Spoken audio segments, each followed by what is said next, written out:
내 눈으로 확인하고 그 선수들을 또 우리가 설 수 있으면 충분히 활용해야 된다 생각에 뽑게 됐다고.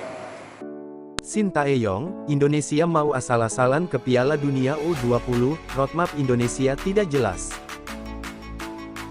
Pelatih timnas Indonesia, asal Korea Selatan, kelihatan sangat kesal dengan pemusatan yang dilakukan oleh dirinya, usai sejumlah nama yang dipanggil tidak kunjung hadir.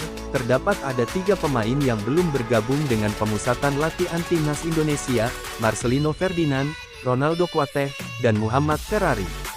Hal tersebutlah yang memicu Sintayong, sehingga mengatakan Indonesia tidak serius untuk ajang Piala Asia U20 dan Piala Dunia U20, bahkan ex-pelatih Korea Selatan di Piala Dunia 2018 ini, membandingkan dengan negara asalnya, tentang persiapan. Skuad timnas Indonesia U20, 80%. Pemain intinya tidak datang. Bagaimana kita bisa persiapkan pertandingan dengan baik? Ini berbeda dengan Korea, semua persiapan dilakukan dengan baik, ucap Sin seperti dikabarkan CNN Indonesia. Tidak tahu ini di Indonesia, terlalu anggap Piala Dunia gampang atau bagaimana? Asal tanding saja yang penting ikut begitu.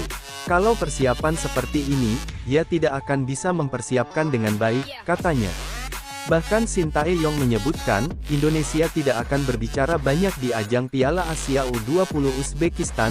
Dirinya berani mengatakan, kalau Indonesia U20 tidak akan lolos babak grup, bila tidak ada kemauan dari pemain timnas sendiri.